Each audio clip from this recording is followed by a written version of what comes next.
Hi everyone, this is Aarti. Welcome back to my class. आज की class में हम कवर करेंगे कुछ प्रैक्टिस क्वेश्चंस जो आपको टीजीटी या पीजीटी किसी भी एग्जाम में यूजफुल रहने वाले हैं।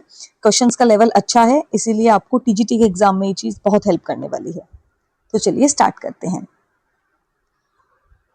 First question is the correct transcription of the word cuisine. Cuisine जो हमारा वर्ड है उसका ट्रांसक्रिप्शन क्या है। ट्रांसक्रिप्शन की क्लास मैंने ऑलरेडी ए से लेकर जेड तक एक एक वर्ड का ट्रांसक्रिप्शन करवा रखा है। लिटरेचर के सेक्शन में, लिटरेचर की प्लेलिस्ट में आपको वो क्लास मिल जाएगी, आप वहां से जाके देख लीजिएगा। करेक्ट ट्रांसक्रिप्शन क्विजीन का, भाई क्विजीन का करेक्ट ट्रांसक्रिप्शन क्या है। देखो, क क्विजीन, क के लिए हमेशा के का यूज करेंगे, क्यू का नहीं करेंगे। क के लिए किसका यूज करेंगे, के का यूज करेंगे। तो इसको तो काट दो, ठीक है। क के लिए ये वाला के हो गया, के हो गया, के हो गया। उसके बाद क्विजीन, वी, ये तो वे की साउंड आएगी, इसमें तो वे क्योंकि ई है, वे की साउंड आएगी, ये आई की साउंड देता है, ये गलत है, ठीक है। तो ये दोनों गलत है। क्विजीन, जीन, जब जीन में जो ई है वो बड़ा है, बड़ा ई होने के लिए हमें क्या करना पड़ता है, आई के सामने डबल डॉट, इसका मतलब बड़ा ई को डिनोट कर रहा है। क्लियर। तो क्विजीन ये स की साउंड देता है, क्विजीन इसमें आई की साउंड गलत है। तो एक एक वर्ड को हमने देख के चलना है, उस क्लास को देख लेना, आपका ट्रांसक्रिप्शन का क्वेश्चन गलत नहीं होगा, इसका राइट आंसर हो जाएगा ए। नेक्स्ट क्वेश्चन देखिए, it's out there in front of us as big as a battleship. What sight made Jonathan utter the above line in the chapter we are not afraid to die। भाई we are not afraid to die if we can all be together, ये chapter है जिसमें Jonathan वो उस पे होता है, किस पे, शिप पे होता है, अपनी फैमिली के साथ, जहाज डूब रहा होता है, लेकिन वो बहुत ही बहादुरी के साथ उस चीज का सामना करता है। ये वाला चैप्टर था ना, एनसीईआरटी में पढ़ा था ना हमने। उसमें जो जोनाथन है वो व्हाट साइट मेड जोनाथन, मतलब कौन सी साइट में उसने ये शब्द क्यों बोलता है, it's out there in front of us, हमारे सामने है। क्या था सामने, as big as a battleship, कितना बड़ा, जैसे कि एक बैटलशिप बड़ा है। तो tremendous leak below water line, मतलब कोई लीक हो गया था पानी के नीचे। राइजिंग ऑफ वाटर, कोई वाटर का लेवल बढ़ रहा था। कोलोसल एक्सप्लोजन ऑफ वेव्स, बहुत बड़ी बड़ी वेव्स आ गई थी। The stark outline of isle Amsterdam, क्या था भाई, स्टार्क आउटलाइन थी कि एम्स्टरडैम में क्या, क्योंकि उसके सामने था ना जब वो उन तूफानों को वो कर रहा था, फेस कर रहा था, ठीक है। सो इसका राइट आंसर हो जाएगा 4। नेक्स्ट क्वेश्चन देखिए, the kindest thing would be to put him back into the sea. The above line from the chapter the enemy is spoken by, जो हमारा चैप्टर है द एनिमी, उसमें ये जो लाइन बोली है, the kindest thing would be to put him back into the sea, ये किसने बोली है, सदाओ ने, हाना ने, यूमी ने, या सदाओ के फादर ने। ये लाइन किसने बोली, तो ये लाइन बोली थी भाई हाना ने, ठीक है। हाना ने ये लाइन बोली थी। फैक्ट बेस्ड क्वेश्चन है, उस पर बहुत ज्यादा टाइम लगाने की जरूरत नहीं है, एनसीईआरटी जिसने पढ़ी है वो क्वेश्चंस अपने आप अटेम्प्ट हो जाएंगे। नेक्स्ट देखिए, sonnet is a short poem of 14 lines. Sonnet किसको बोलते हैं, 14 लाइन्स की जो पोएम होती है उसको सोनेट बोलते हैं, जो आयम्बिक पेंटामीटर में चलती है। किसमें चलती है, आयम्बिक पेंटामीटर में। तो ये जो आयम्बिक पेंटामीटर होता है, इसमें जो ये वर्ड आयम्ब है, इसका क्या मतलब है, ये आपको बताना है। बहुत अच्छा क्वेश्चन है, लिटरेचर का क्वेश्चन है, पीजीटी वालों को 100% ये क्वेश्चन पता होना चाहिए। आयम में क्या होता है भाई, एक स्ट्रेस सिलेबल होता है और बाकी सारे एक अनस्ट्रेस्ड सिलेबल होता है, बाकी सारे स्ट्रेस सिलेबल होते हैं, ठीक है। तो यही आप इसका आंसर है, इस पे कंफ्यूज नहीं करूंगी, जरूरी है 1 अनस्ट्रेस्ड और बाकी सारे स्ट्रेस सिलेबल उसके बाद, ठीक है। तो stress syllable, syllabic line, 5 stress नहीं, ये सब गलत है। 5 में देखो आपको कंफ्यूज कर देगा, आयम्बिक आपको पेंटामीटर से लगेगा, 5 का क्वेश्चन नहीं, एक अनस्ट्रेस सिलेबल, बाकी सारे उसके बाद स्ट्रेस सिलेबल होंगे। राइट 1 आंसर इसका करेक्ट आंसर है। नेक्स्ट क्वेश्चन देखिए, my story the autobiography of Kamala Das were originally titled as. जो ऑटोबायोग्राफी है किसकी, कमला दास की, माई स्टोरी, उसका ओरिजिनल टाइटल क्या था, एंटे कथा, और माइंडे आराकल, काराकू, या सूचियम नूलम। तो उसका जो ओरिजिनल टाइटल क्या था भाई, एंटे कथा, ठीक है। एंटे कथा यानी मेरी स्टोरी, एंटे मतलब मेरी, कथा यानी स्टोरी, ठीक है। कथा से आप इसको रिलेट भी कर सकते हो, स्टोरी, तो ओरिजिनल टाइटल उसकी डेफिनेटली साउथ लैंग्वेज में ही होगी, राइट। तो एंटे कथा। नेक्स्ट क्वेश्चन देखिए, फिल इन द ब्लैंक। देख रहे हो आप एनसीईआरटी कितनी इंपॉर्टेंट है, एनसीईआरटी से भर भर के क्वेश्चंस आते हैं, इसलिए एनसीईआरटी नहीं पढ़ी है ना तो फिर आप दिक्कत में आ जाओगे। Fill in the blank with correct form of the verb. He walks as if he dash a wooden leg. Verb की सही फॉर्म लगानी, वो ऐसे चलता है जैसे उसकी वुडन लेग हो। If he have, had, has या वॉज हैविंग, सिंपली क्या आएगा, हैड आएगा। ही वॉक्स, वो ऐसे चलता है if he had a wooden leg, जैसे उसकी क्या हो, वुडन लेग हो। ठीक है, सो इसका राइट आंसर हो जाएगा 1। पास्ट में है, पास्ट में हैड आ जाएगा। नेक्स्ट देखिए, all you have to fear is fear itself, तुम्हें सबसे ज्यादा डरने की किस चीज से जरूरत है, डर से। The above statement by Franklin D Roosevelt is allude in which of the following chapter, कौन से चैप्टर में ये बात कही गई है भाई, ऑल यू हैव, किससे आपको डरने की जरूरत है, किससे जरूरत है, fear itself. Deep water, we are not afraid to die, the adventure, portrait of the lady. NCERT पढ़ने वालों को पता है, डीप वेल्ट विलियम डगलस का ये चैप्टर है, जिसमें वो पानी से जो बहुत डरते थे, अपने उस फियर को ओवरकम करता है लड़का। ठीक है, सो ये चैप्टर है जिसमें वो बोलता है कि डर, सबसे ज्यादा डरने की जरूरत अपने डर से, हर अपने डर को ओवरकम करो। तो इसका राइट आंसर है ए। नेक्स्ट देखिए, choose the correct phrasal verb to fill in the blank space of the sentence. Burglars dash and stole the jewellery. Burglars broke out, broke down, broke off या broke in. Out का मतलब फैल जाना कोई चीज, broke down मतलब कम हो जाना, ब्रोक ऑफ एकदम खत्म हो जाना, ब्रोक इन मतलब अंदर की तरफ घुस जाना। ठीक है, सो इसका क्लियर आंसर क्या हो जाएगा, 4, ब्रोक इन। भाई चोर अंदर घुस गए, burglars broke in and stole the jewellery, और उन्होंने सब ज्वेलरी चुरा ली।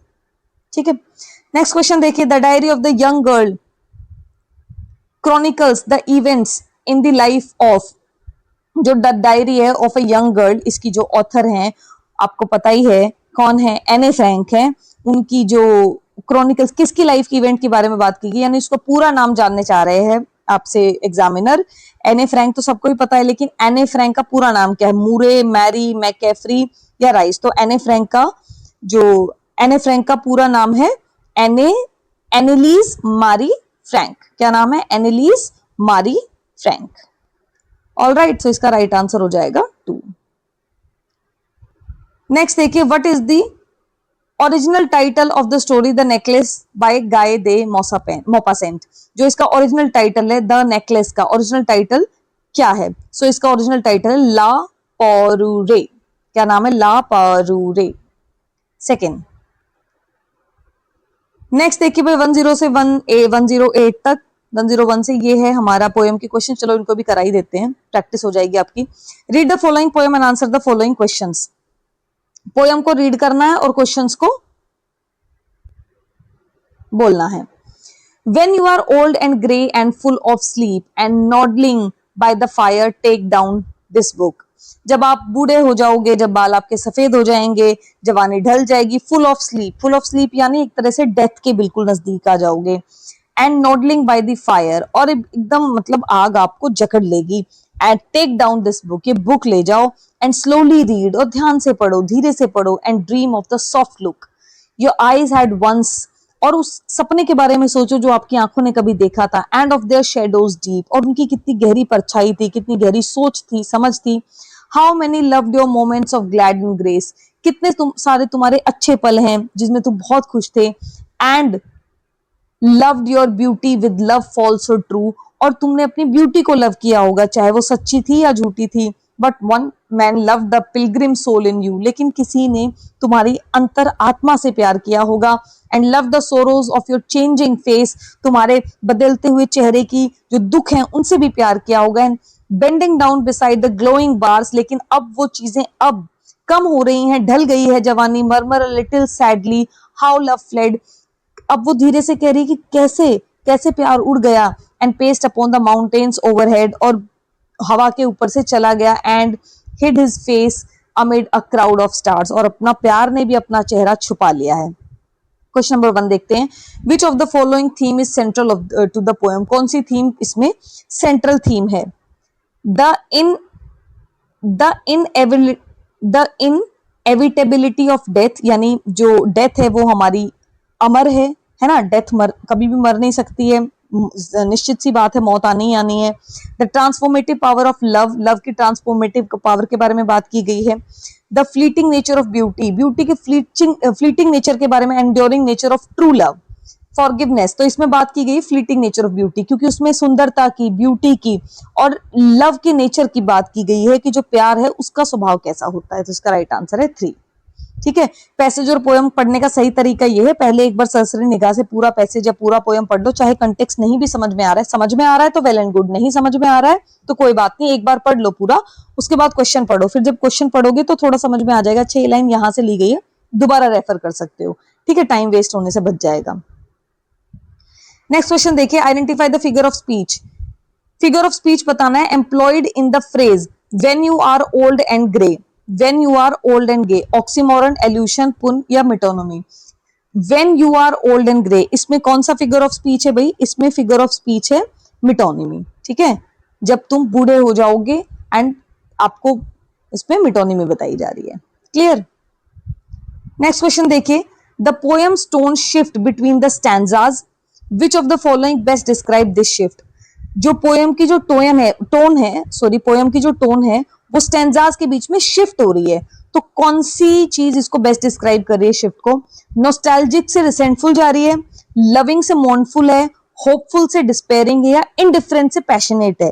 तो देखिए ये क्या है, लविंग से मोर्नफुल, क्योंकि पहले उसमें प्यार की बात की गई है, पहले अपने आप से प्यार की बात की जा रही है, अपने सपनों की बात की जा रही है, अपने सपनों की गहराई की बात की जा रही है, लेकिन बाद में वो चीजें बहुत मोर्नफुल हो रही हैं।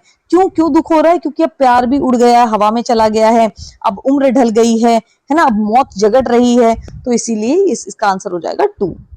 नेक्स्ट क्वेश्चन देखिए, which poetic technique is most prominent in phrase nodding by the fire. Nodding by the fire में कौन सा बेसिकली फिगर ऑफ स्पीच है, एलिटरेशन, इमेजरी, पर्सोनिफिकेशन या मेटाफर। तो इसमें कौन सा फिगर ऑफ स्पीच है, इसमें है इमेजरी, ठीक है, पूरी इमेज दर्शाई गई है ना आपको, इसका राइट आंसर है 2।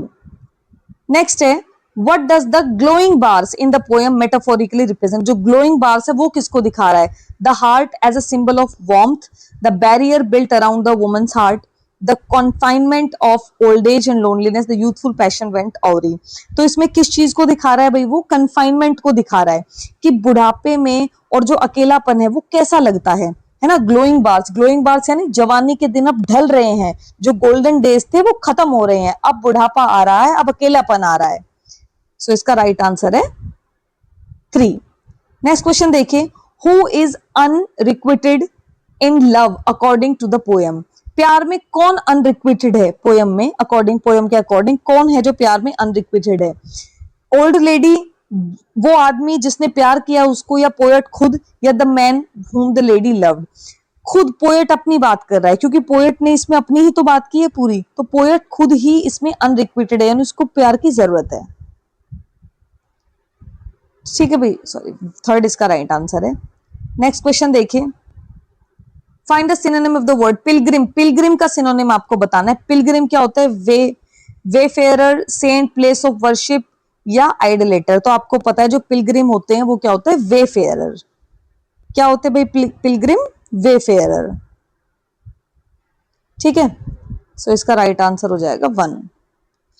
पिलग्रिमेज साइट होती है ना जिसमें पिलग्रिम्स यानी श्रद्धालु, ठीक है, पिलग्रिम्स कौन होते हैं, श्रद्धालु जाते हैं, और सेंट तो श्रद्धालु नहीं होते, सेंट तो भगत लोग होते हैं, जो सेंट सन्यासी लोग होते हैं, प्लेस ऑफ वर्शिप वो पूजा करने की जगह, लेकिन पिलग्रिम्स होते हैं श्रद्धालु, उनको क्या बोलते हैं, वेफेयरर। नेक्स्ट देखिए, which of the following poetic devices used most effectively to emphasize the melancholic tone in poem। कौन से पोएटिक डिवाइस को ज्यादातर यूज किया गया, हाइपरबोल को, एजिंग को डिस्क्राइब करते हुए, जेक्सटेपोजिशन को जब यूथफुल ब्यूटी ओल्ड एज को डिस्क्राइब करे, सिमिली को या एनाफोरा को। तो कौन सा पोएटिक डिवाइस है, जेक्सटेपोजिशन को यहाँ पर सबसे ज्यादा डिस्क्राइब किया गया है। क्यों, क्योंकि आप यूथफुल, जेक्सटेपोजिशन क्या होता है, एकदम अपोजिट चीज, कहीं तो आपने जवानी दिखा दी फिर एकदम से बुढ़ापा दिखाया है ना, तो ये चीज है यहाँ पर है 2 इसका राइट आंसर है।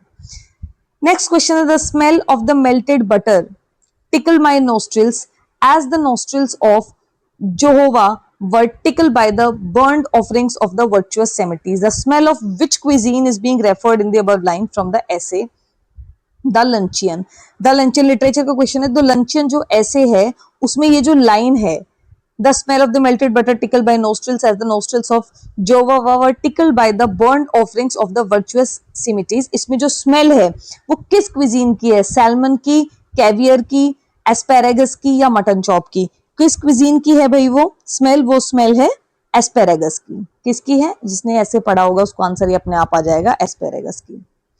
नेक्स्ट देखिए, identify the option with incorrect plural form. कौन सी आपको प्लूरल फॉर्म गलत है ये बताना है। रेडियस, न्यूक्लियस, टर्मिनस और जीनियस। रेडियस का रेडियाई, न्यूक्लियस का न्यूक्लियाई, टर्मिनस का टर्मिनाई, जेनुस का जेनाई। देखो ये क्वेश्चन में आपको ना, ये क्वेश्चन इनकरेक्ट था इनका, इस क्वेश्चन में आपको ग्रेस मार्क मिला है, ठीक है। जो आंसर की में से लग के आता है ना, इसका मतलब आपको ग्रेस मार्क मिला है, ठीक है। इस क्वेश्चन में आपको ग्रेस मार्क मिला हुआ है।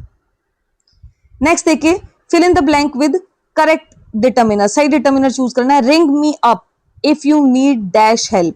अगर तुम्हें कोई मदद चाहिए तो मुझे फोन कर देना। Any, little, at least, enough. Hindi में ट्रांसलेट करके देख लेना, इंग्लिश में ना समझ आए तो क्वेश्चन का आंसर खुद लगाने की कोशिश करो। अगर आपको कोई मदद चाहिए, कोई, लिटिल मदद थोड़ी या ज्यादा थोड़ी होती है, लिटिल, एट लीस्ट कम से कम मदद चाहिए, इनफ, इनफ मदद नहीं होता, एनी हेल्प, हेल्प क्या होता है, any. Ring me up if you need any help. अगर आपको किसी भी तरह की कोई मदद चाहिए तो आप मुझे फोन कर देना, ठीक है भाई। इसका आंसर होगा 1। नेक्स्ट है, who wrote under the pen name of Bama. Bama, ये अंडर द पेन नेम बामा, ये किसका है? फॉस्टिना मारी फातिमा रानी कमला दास, उनका पेन नेम क्या है? पेरुमल मुरुगन या गटरूड सिमंस बोनिन। तो भाई उनका पेन नेम है फॉस्टिना मैरी फातिमा रानी, ठीक है। नेक्स्ट क्वेश्चन देखिए, which of the following is the correct number of monophthongs and diphthong English respectively. English में कितने मोनोथोंग्स होते हैं और कितने डिप्थोंग्स होते हैं? 12 मोनोथोंग्स होते हैं और 8 डिप्थोंग्स होते हैं। कितने होते हैं? 12 और 8, याद रख लेना। 12 मोनोथोंग्स होते हैं और 8 क्या होता है? डिप्थोंग। डिप्थोंग्स को हम ग्लाइडर्स भी बोलते हैं, जो आवाज ग्लाइड करके, जैसे आए, ये डिप्थोंग है, आए, इसमें आ की भी आवाज आ रही है और ई की भी आवाज आ रही है। क्लियर? जैसे ऊपर क्विजीन में दिखाया था ना, आए के बाद ए ई जैसा बना होता है, ए, वो डिप्थोंग्स होते हैं। नेक्स्ट देखिए, हु अमंग द फॉलोइंग। अगर लिटरेचर की क्लास देखनी है तो पूरी चैनल पे डली हुई है, जाके देख लेना। बहुत ज्यादा क्लासेस नहीं है तो वहां से आपकी चीजें कवर हो जाएंगी, basic basic. Who among the following founded एबे थिएटर। एबे थिएटर किसने फाउंड किया था भाई? सीधा सीधा आंसर बता देते हैं। एबे थिएटर फाउंड किया था W.B. यीट्स और लेडी ग्रेगरी ने। किसने फाउंड किया था? W.B. यीट्स और लेडी ग्रेगरी ने। इंपॉर्टेंट क्वेश्चन है, ध्यान रखेंगे। Clear? Lady Gregory, N A. Gregory नहीं, W.B. Yeats and lady Gregory, याद रखना है। एन.ए. ग्रेगरी को नहीं लगा के आना जैसे यहां लगा दिया। नेक्स्ट देखिए, how I hold creation in my foot, of which poem the above line is an excerpt of. ये जो नाउ आई होल्ड, हाउ नहीं, now I hold creation in my foot, ये कौन सी पोएम से ली गई जो लाइन है? वो है भाई किससे? हॉक रूस्टिंग से। किससे? हॉक रूस्टिंग से, ठीक है। नेक्स्ट क्वेश्चन देखें, which among the following sentence is written in subjunctive mood. Subjunctive mood में से कौन सा सेंटेंस लिखा गया? Take great care, it is essential that he take great care, I advise you to take great care, you must take great care. So इसमें कौन सा है? It is essential that he take great care, subjunctive mood में, यानी उसमें जोर दिया जा रहा है। इट इज असेंशियल, जरूरी है कि आप ध्यान रखो। नेक्स्ट क्वेश्चन है, व्हाट डज द वर्ड थोरोफेयर। थोरोफेयर का क्या मतलब होता है? मैडम राइड्स द बस में। Busy public road, service station, crowded market place या कंसलेट फॉर लेन। तो जो हमारा मैडम राइड्स द बस, जिसमें जो वल्ली लड़की होती है, वल्ली कानन, वो राइड करती है, तो उसमें जो थोरोफेयर है उसका मतलब क्या है? Busy public road. क्योंकि वो जब जाती है तो देखती है कहीं काऊ मरी हुई है, कहीं बहुत ज्यादा रश है, कहीं मार्केट है, तो बिजी, बहुत ज्यादा बिजी है वो रोड। इसका आंसर हो जाएगा 1। नेक्स्ट देखिए, what is the message conveyed in the poem aunt Jennifer tiger. Aunt Jennifer tiger जो पोएम है उसमें क्या मैसेज कन्वे किया गया है भाई? Marginalisation of women in male chauvinist society, filial piety, exaltation of women in society या gender egalitarianism. क्या बताया गया है भाई उसमें? उसमें बताया गया मार्जिनलाइजेशन ऑफ वुमेन, यानी वुमेन का जो पिछड़ी, मतलब पिछड़ा दिया है वुमेन को, ना पढ़ाई है, ना लिखाई है, ना निकलने दिया है कहीं, तो जो पिछड़ा हिस्सा उसके बारे में, वुमेन के बारे में बताया। मेल शोविनिस्ट सोसाइटी, यानी जो हमारा पुरुष प्रधान समाज है, उस समाज को वहां क्वेश्चंस उठाए गए हैं, उनकी सच्चाई दिखाई गई है। किसमें? ऑन जेनिफर्स के टाइगर में, जो हमारी पोयम है, ठीक है। ड्रीम रिच की ये पोयम है, बहुत अच्छी पोयम है। नेक्स्ट क्वेश्चन देखिए, इन the poem fire and ice. Fire and ice जो पोएम है रॉबर्ट फ्रोस्ट की, फायर एंड आइस वो किस किस के सिंबल है? डिजायर, हेट्रेड के, पैशन, लव के, एंगर, फियर के, ऑब्सेशन, ईगो के। जो फायर एंड आइस जो हमारी पोएम है वो डिजायर और हेट्रेड से, क्योंकि वो पूछता है कि ये जो हमारा वर्ल्ड है वो किससे एंड होगा? फायर से एंड होगा या आइस से एंड होगा? तो फायर जो डिनोट कर रही है वो डिजायर को, यानी जो मनुष्य की इच्छाएं इतनी ज्यादा हैं कि एक दिन ये जीवन ही खत्म हो जाएगा। और आइस यानी हेट्रेड, यानी जो नफरत है वो इतनी भरी हुई है, ह्यूमन काइंड है ही नहीं, प्यार है ही नहीं लोगों में। ठीक है, इसके बारे में पोयम बात करती है।